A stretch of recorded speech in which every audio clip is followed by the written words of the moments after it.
আমরা দেখেছি কাকুর কণ্ঠস্বর 1 মাস লেগেছে, এনারটা 4 ঘন্টায় হয়ে গেল। এ ভারী অদ্ভুত ব্যাপার। আপনি একটা বিরুদ্ধে কথা বলুন, আপনার পাড়া থেকে থ্রেড দেবে, আপনার বিভিন্ন ফেসবুকে ট্রোলড হতে থাকবেন, আপনি যা নয় তাই বলে যাবে, যেগুলো আপনার সম্পর্কে সত্যি নয় সেটাও বলে যাবে। কারণ আপনাকে তাবেদারি করতে হবে শাসকের। শাসক শাসন করবে কিন্তু কাজ করবে না, তাও তাদের তাবেদারি করতে হবে। এটা কি চলে না? যদি জুনিয়র ডাক্তারদের উপর এতই ডিপেন্ডেন্ট হন, তাহলে এত খালি পোস্ট রেখেছেন কেন? একটা কথা বলতে পারি, প্রত্যেকটা সিস্টেমেই না ঘুম ধরে গেছে, এবং যারা এই ঘটনাটাকে আড়াল করার চেষ্টা করেছে জেনে বুঝে, তাদের সর্বোচ্চ শাস্তি পেতে হবে। এটা তো সবাই চায়।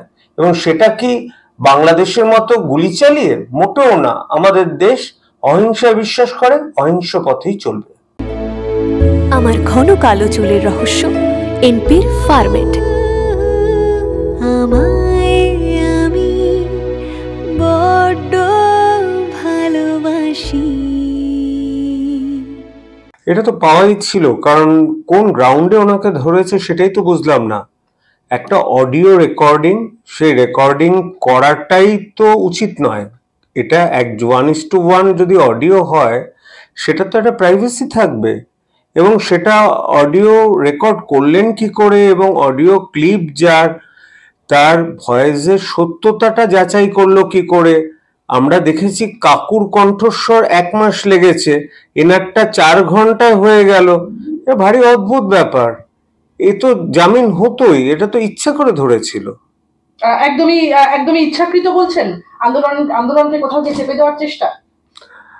হ্যাঁ, যারা আন্দোলন করছে তাদের এগেনস্টে তো সবসময় পদক্ষেপ নিচ্ছে দেখছি, আইদার ডাইরেক্টলি থ্রু মানে পুলিশ লাগিয়ে, অথবা সোশ্যাল মিডিয়ায় তাদের পক্ষের লোকজনকে দিয়ে ট্রোল করিয়ে। কিন্তু এভাবে কি আন্দোলন থামানো যায় নাকি? আজকে খাদ্য আন্দোলনের পর বাংলায় প্রথম একটা আন্দোলন দেখেছে যেখানে জনসাধারণ মানে একদম স্বতঃস্ফূর্তভাবে শাসক বিরোধী পদক্ষেপ নিচ্ছে। তাহলে এই আন্দোলনকে কি এভাবে দমিয়ে দেওয়া যায়, বা আন্দোলনের গতি প্রকৃতি ঘুরিয়ে দেওয়া যায় নাকি অন্য কিছু বলে? একদমই। স্যার, এই আপনার কথার সঙ্গে আমি সাদৃশ্য রেখে একটা প্রশ্ন আপনার সামনে রাখবো। আইনজীবী বিকাশ রঞ্জন ভট্টাচার্য, আর তিনিও বলছেন যে ফোন রেকর্ডটি করলেন কে, বা যিনি ফোনালাপটি প্রকাশ করলেন তিনি কিভাবে করলেন? কারণ বিকাশ রঞ্জন ভট্টাচার্যের এই প্রসঙ্গে দাবি, ধৃত সঞ্জীব তার কাছ থেকে কিপ্যাড ওলা ফোন পাওয়া গিয়েছে, অর্থাৎ তার কাছে কোনো স্মার্টফোন ছিল না। তাই আইনজীবী বলছেন ফোন কি ট্যাপ হতে পারে, কারণ সুপ্রিম কোর্টের নির্দেশ অনুযায়ী তো এটা বেআইনি। আর সেই কথোপকথন ফেসবুকে পরবর্তীকালে প্রকাশ হয়, সেটা তো আরো বেআইনি। কি বলবেন?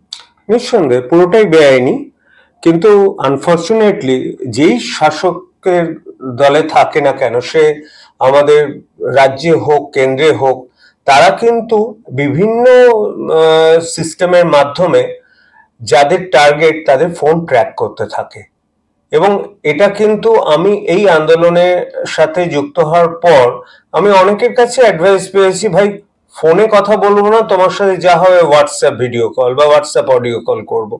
তখনই বুঝলাম আচ্ছা, হোয়াটসঅ্যাপ অডিও কলে ফোনটা তাহলে রেকর্ড করা যায় না। পেশেন্টদের সাথে নর্মাল কলে করছি, আর যখন এইসব কথা হয় তখন হোয়াটসঅ্যাপে কথা বলি। কোথাও গিয়ে কি ইনভেশন অফ প্রাইভেসি যেটা হয়, আর সেই আশঙ্কায় রয়েছে? এটা তো রয়েছে। আমাদের সবচেয়ে বড় গণতান্ত্রিক দেশেই তো গণতন্ত্র চেপে দেওয়া হচ্ছে। আমি সমস্ত দেশের কথাই বলুন না, গণতান্ত্রিক পরিবেশ কোথায় আছে আজকে? আপনি একটা বিরুদ্ধে কথা বলুন, আপনার পাড়া থেকে থ্রেড দেবে, আপনার বিভিন্ন ফেসবুকে ট্রোলড হতে থাকবেন, আপনি যা নয় তাই বলে যাবে, যেগুলো আপনার সম্পর্কে সত্যি নয় সেটাও বলে যাবে। কারণ আপনাকে তাবেদারি করতে হবে শাসকের। শাসক শাসন করবে কিন্তু কাজ করবে না, তাও তাদের তাবেদারি করতে হবে। এটা কি চলে নাকি? স্যার, সন্দীপ ঘোষ আরজি করে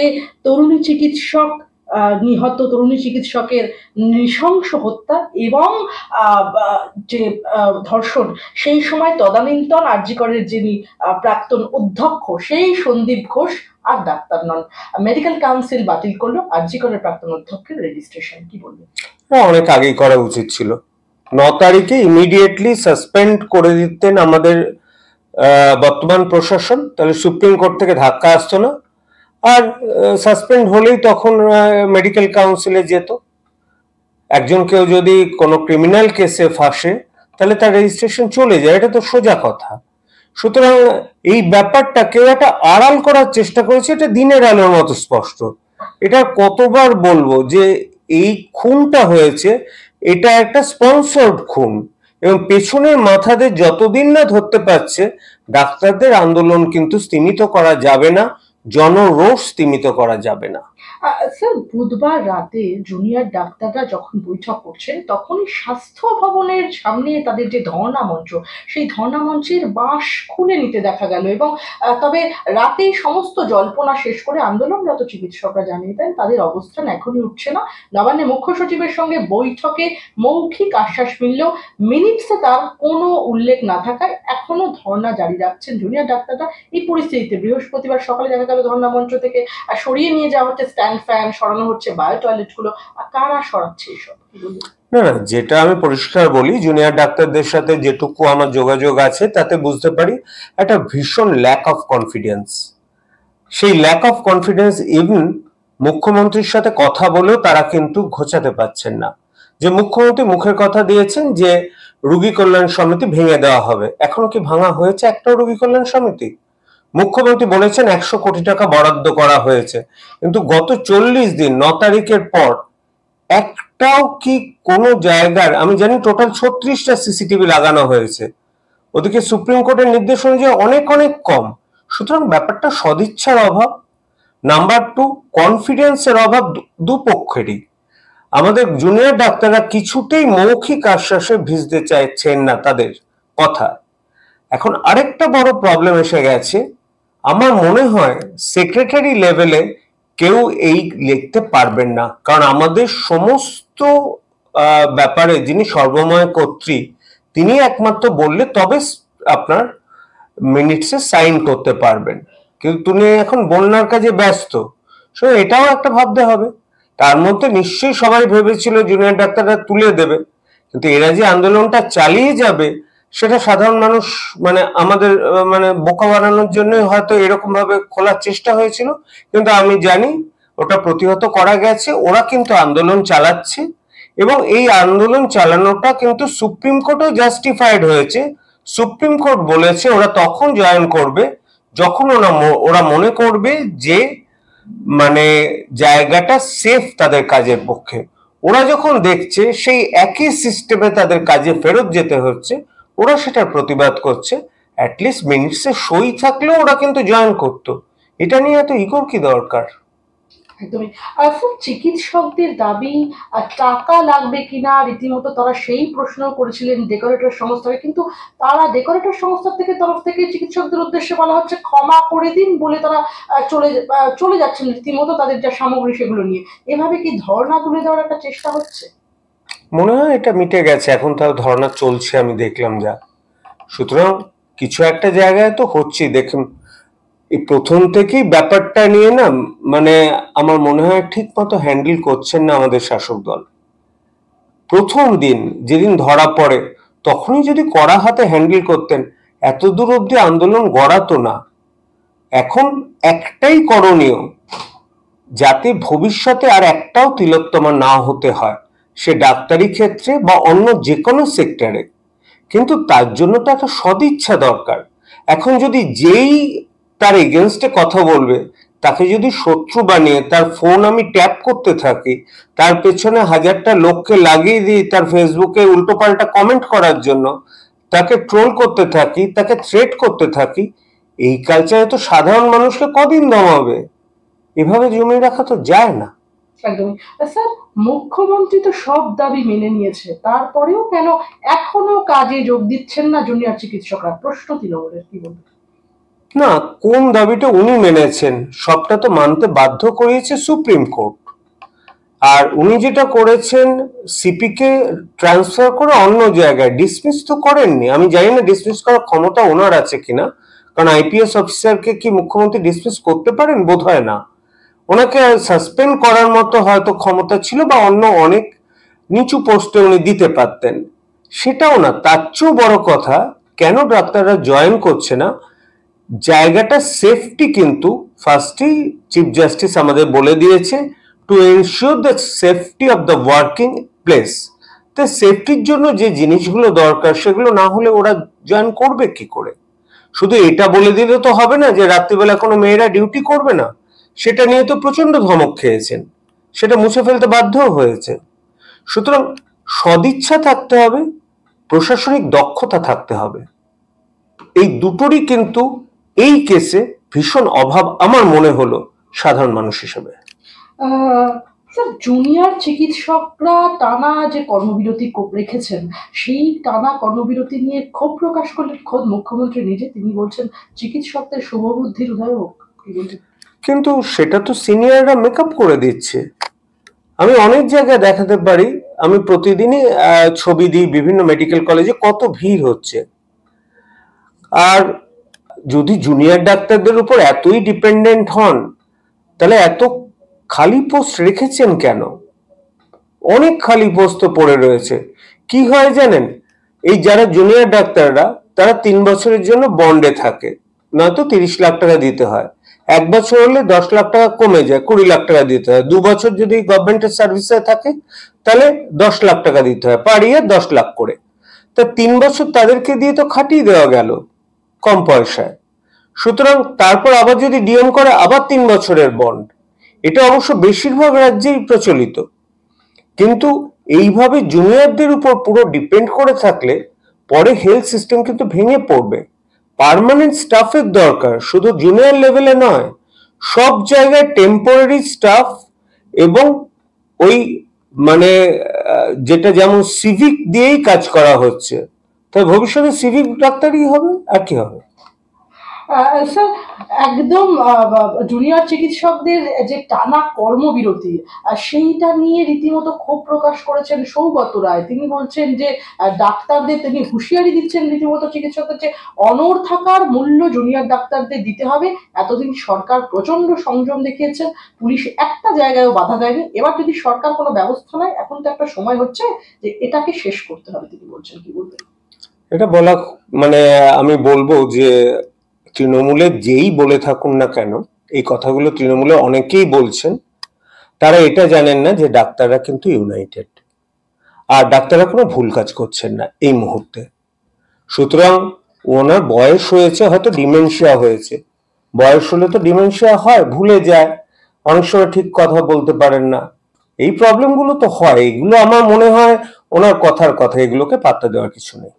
স্যার, মুখ্যমন্ত্রী জুনিয়র চিকিৎসকদের বৈঠকে বলেছিলেন, জুনিয়র চিকিৎসকদের উদ্দেশ্যে তিনি বলেছিলেন, তোমরা বিনীত গোয়ালকে যখন চাইছো না তাকে সরিয়ে দিচ্ছি। পরে সাংবাদিক সম্মেলনে তিনি বললেন, বিনীতের পছন্দের জায়গাতে পাঠাচ্ছি। এটা এই যে প্রাইস পোস্টিং, এটা আন্দোলনের জয় না পরাজয় হলো? না না, জয় পরাজয় এত সহজে তো হবে না। এই আন্দোলন অনেক দিন চলবে, কারণ আন্দোলনটা মেনলি যে উদ্দেশ্য নিয়ে হচ্ছে, দুর্নীতি স্বাস্থ্যের অন্তত সরকারি ব্যবস্থায় যে রন্ধে রন্ধে ঢুকে গেছে সেটাকে তোলা, এবং মেডিকেল কাউন্সিলে যে সাধারণ রোগীরা যে কমপ্লেন করে কোনো তার সুরাহা হয় না, সেটাকে সমূলে তুলে দেওয়া, যেটা আমাদের আজকে সিনিয়র ডাক্তারদের ছিল। জয় পরাজয়ের ব্যাপারটা এখানে নগণ্য। আমার মনে হয় নেক্সট ভার্ডিক্টেই চিফ জাস্টিস এই ব্যাপারটায় কিছু না কিছু স্টেপ নেবেন, তখন মুখ্যমন্ত্রীকে সেটা মানতে বাধ্য হবেন। স্যার, আমরা দেখলাম এই যে বিনীত গোয়ালকে সরিয়ে দেওয়া হলো, এই বিনীতের বদলে সেখানে শূন্যস্থানে কোনো এক দোয়েল এসে সিস্টেমের শূন্যস্থান পূরণ করবে। কিন্তু সিস্টেম কি বদলাবে? কারণ খোদ মুখ্যমন্ত্রী বলেছিলেন বাম আমল থেকেই ঘুঘুর ভাষা হয়ে রয়েছে স্বাস্থ্য দপ্তর। এই ঘুঘুর ভাষা ভাঙবে কি? ন্যায় বিচারের জন্য শুধুমাত্র কয়েকজন কর্মকর্তা বদলে কি যথেষ্ট হবে? না, এখানে আমি বলতে চাই, সব দাবি উনি মেনেছেন যখন উনি চাপে পড়েছেন, এমনি তো মানেননি প্রথম দিনে। আর যে দাবিগুলো এখন মানা হয়েছে সেটা অনেকটাই মৌখিকভাবে। আর বিনীত গোয়েলকে যে সরিয়ে যে জায়গাটায় উনি দিয়েছেন সেটা ওনার পক্ষে আরো ভালো জায়গা। কিন্তু একটা কথা বুঝতে হবে যে এই যে দুর্নীতির ঘুঘুর বাসা যে স্বাস্থ্য দপ্তরে রয়েছে, শিক্ষা দপ্তরে রয়েছে, এবং আমি বলবো খাদ্য দপ্তরে পাওয়া গেছে, এগুলো না সিস্টেম চেঞ্জ না হলে হবে না। তার জন্য যেটা দরকার সদিচ্ছা। এবার সদিচ্ছাটা আমি বলবো আমাদের মুখ্যমন্ত্রীর আছে, কারণ উনি যথেষ্ট ভালো মানুষ হিসাবে। কিন্তু একজন মানুষ কি করে 4টে মেজর দপ্তর সামলাবে?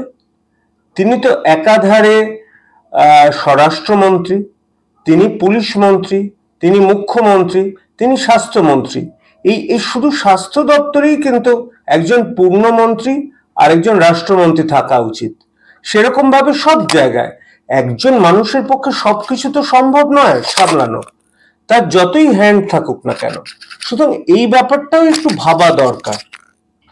স্যার, সমাজ মাধ্যমে অনেকেই লিখছেন যে জুনিয়র চিকিৎসকদের এই যে আন্দোলন, সেই আন্দোলনে এখন তিলোত্তমার বিচারের দাবি ঠিক মতো উঠছে না, বরং চিকিৎসকদের সুরক্ষা, সুযোগ, সুবিধে নিয়ে বেশি দাবি উঠছে। এটা কি ঠিক? না না, একদমই না। প্রতি মুহূর্তে আমরা, যেমন কালকে আমাদের র্যালি আছে, সেটা জাস্টিস ফর তিলোত্তমা। যে আজকে দেখবেন পুজোর প্যান্ডেলে হঠাৎ করে একটা স্লোগান উঠে যাবে, justice for Tilottama, we want justice. একটা অন্যরকম পুজোর সাক্ষী কি এবছর পশ্চিমবাংলার বাঙালি হতে চলেছে? সেটা তো আমরা বিশ্বকর্মা পুজোতেই দেখলাম। বিশ্বকর্মা পুজো কিন্তু মাইক অনেক কম বেজেছে। আমার মনে হয় যাদের বাড়িতে মেয়ে বা ছেলে আছেন, বা যাদের একটু মূল্যবোধ আছে, তারা কিন্তু এবার উৎসবে মাতবেন না, তারা ধর্মটাকে মানবেন, উল্লাস করবেন না।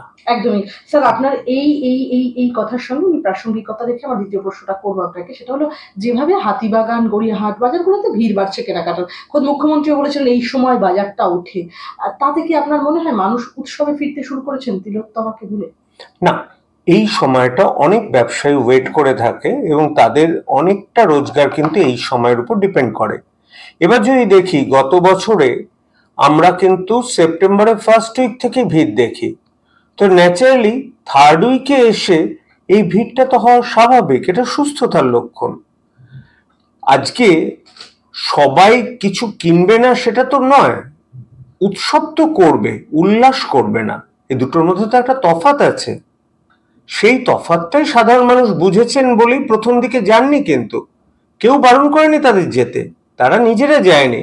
কিন্তু এসেনশিয়াল তো কিছু জিনিস, পুজোতে কাউকে গিফট দেওয়া বা নিজের জন্য একটা শাড়ি কেনা বা নিজের একটা নতুন জামা কেনা, এটা তো বাঙালি করবেই, এটাকে তো আমরা কেউ কোনোদিন বাধা দেব না।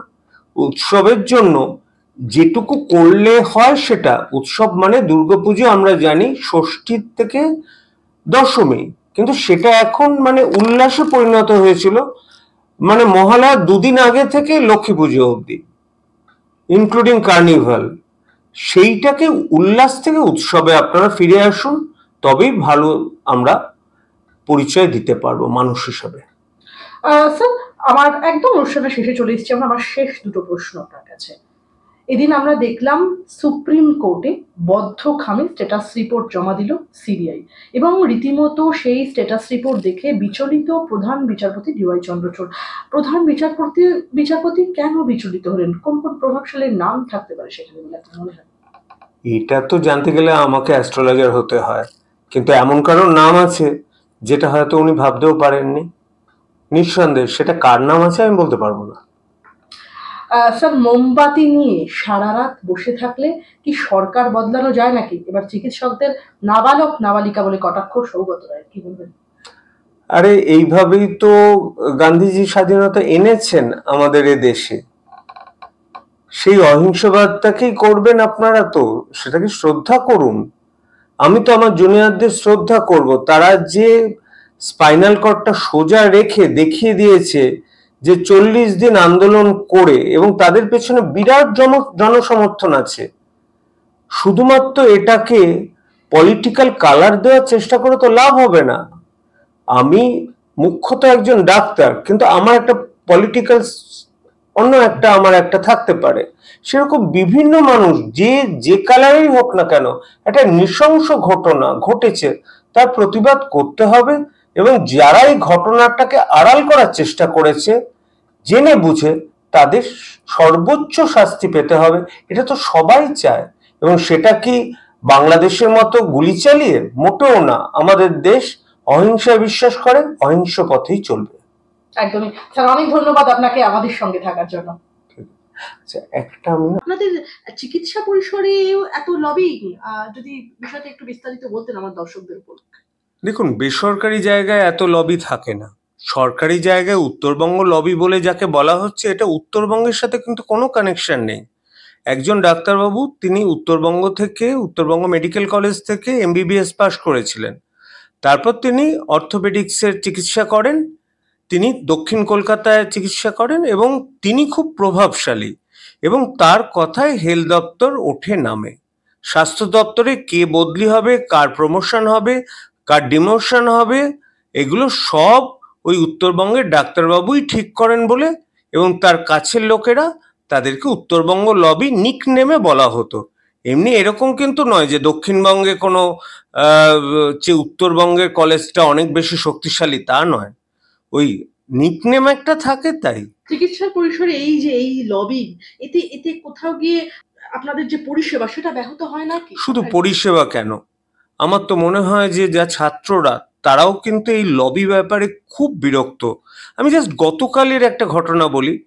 আমার কাছে একজন এসছে, ভালো র্যাঙ্ক করেছে, মোটামুটি কলকাতায় ও একটু সাগর দত্ত এই জায়গায় পেয়ে যাবে নিট পিজিতে, কিন্তু সে আসাম চয়েস দিয়েছে। আমি বললাম কেন? বলল এখানে পড়াশুনো এবং এখানকার যা দুর্নীতি, এখানকার নিয়ে আমি বীতশ্রদ্ধ। আমি আসামে ডিব্রুগড়ে মেডিকেল কলেজে পেয়েছে, ও ওখানে চলে যাবে কালকে। সুতরাং সাধারণ ছাত্ররা আসতে চাইছে না।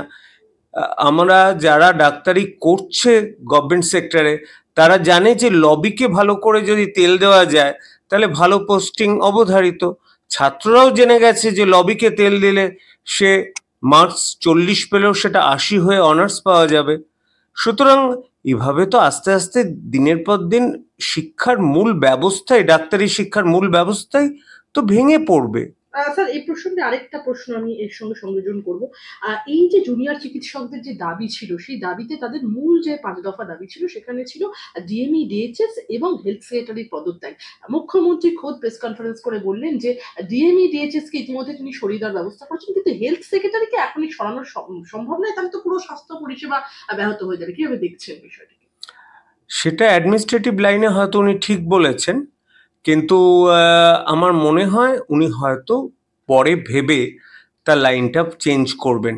কারণ সিস্টেমের মাথায় যিনি আছেন তাকে না সরালে সিস্টেম পরিষ্কার কখনো হবে না।